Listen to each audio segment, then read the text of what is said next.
The Second Book of Chronicles. Chapter 6. Then Solomon said, Yahweh has said that he would dwell in the thick darkness. But I have built you a house and home, a place for you to dwell in forever. The king turned his face, and blessed all the assembly of Israel, and all the assembly of Israel stood. He said, Blessed be Yahweh, the God of Israel, who spoke with his mouth to David my father, and has with his hands fulfilled it, saying, Since the day that I brought my people out of the land of Egypt, I chose no city out of all the tribes of Israel to build a house in, that my name might be there, and I chose no man to be prince over my people Israel.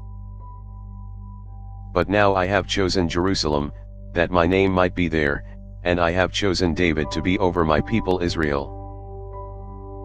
Now it was in the heart of David my father to build a house for the name of Yahweh, the God of Israel. But Yahweh said to David my father, Whereas it was in your heart to build a house for my name, you did well that it was in your heart. Nevertheless you shall not build the house, but your son who will come out of your body, he shall build the house for my name. Yahweh has performed his word that he spoke, for I have risen up in the place of David my father, and sit on the throne of Israel, as Yahweh promised, and have built the house for the name of Yahweh, the God of Israel. There I have set the ark, in which is Yahweh's covenant, which he made with the children of Israel. He stood before Yahweh's altar in the presence of all the assembly of Israel, and spread out his hands. For Solomon had made a bronze platform, 5 cubits long, and 5 cubits wide, and 3 cubits high, and had set it in the middle of the court, and he stood on it, and knelt down on his knees before all the assembly of Israel, and spread out his hands toward heaven. And he said, Yahweh, the God of Israel, there is no God like you in heaven or on earth, you who keep covenant and loving kindness with your servants who walk before you with all their heart. Who have kept with your servant David my father that which you promised him. Yes, you spoke with your mouth, and have fulfilled it with your hand, as it is today. Now therefore, Yahweh, the God of Israel, keep with your servant David my father that which you have promised him, saying, There shall not fail you a man in my sight to sit on the throne of Israel, if only your children take heed to their way, to walk in my law as you have walked before me. Now therefore, Yahweh, the God of Israel, let your word be verified, which you spoke to your servant David. But will God indeed dwell with men on the earth? Behold, heaven and the heaven of heavens can't contain you, how much less this house which I have built. Yet have respect for the prayer of your servant, and to his supplication, Yahweh my God, to listen to the cry and to the prayer which your servant prays before you. That your eyes may be open toward this house day and night, even toward the place where you have said that you would put your name, to listen to the prayer which your servant will pray toward this place. Listen to the petitions of your servant, and of your people Israel, when they pray toward this place. Yes, hear from your dwelling place, even from heaven, and when you hear, forgive.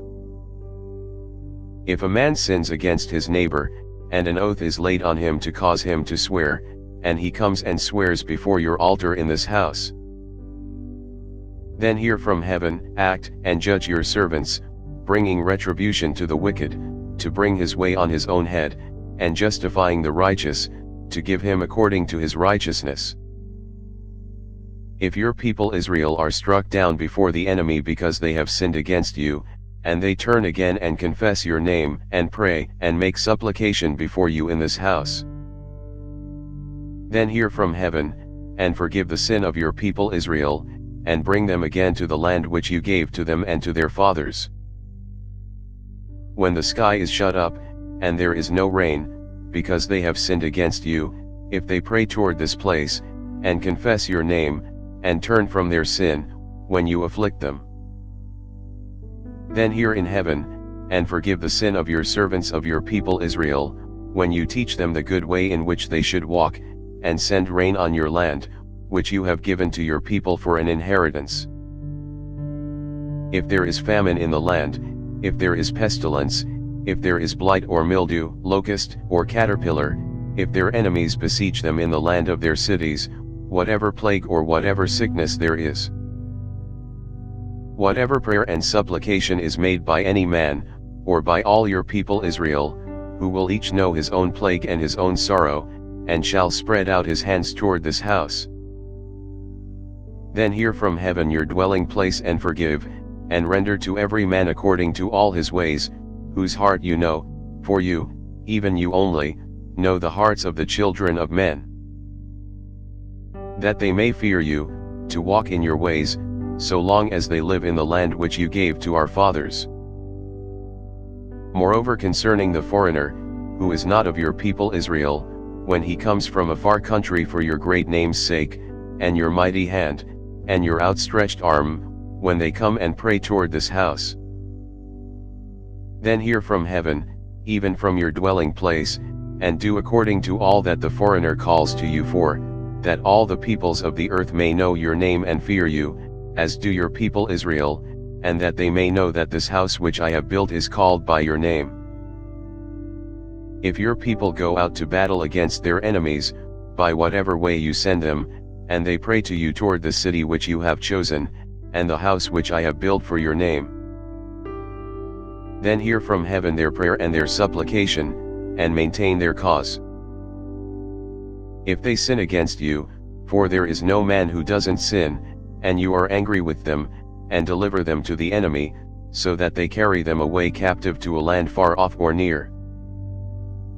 Yet if they come to their senses in the land where they are carried captive, and turn again, and make supplication to you in the land of their captivity, saying, We have sinned, we have done perversely, and have dealt wickedly.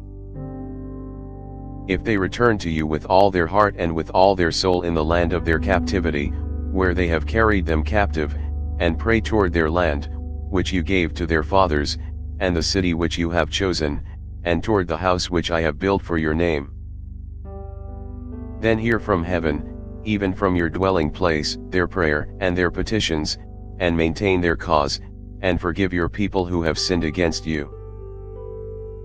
Now, my God, let, I beg you, your eyes be open, and let your ears be attentive, to the prayer that is made in this place. Now therefore arise, Yahweh God, into your resting place, you, and the ark of your strength. Let your priests, Yahweh God, be clothed with salvation, and let your saints rejoice in goodness. Yahweh God, don't turn away the face of your anointed. Remember your loving kindnesses to David your servant. Thanks for listening. If you liked our video, give us a thumbs up and subscribe, it really helps.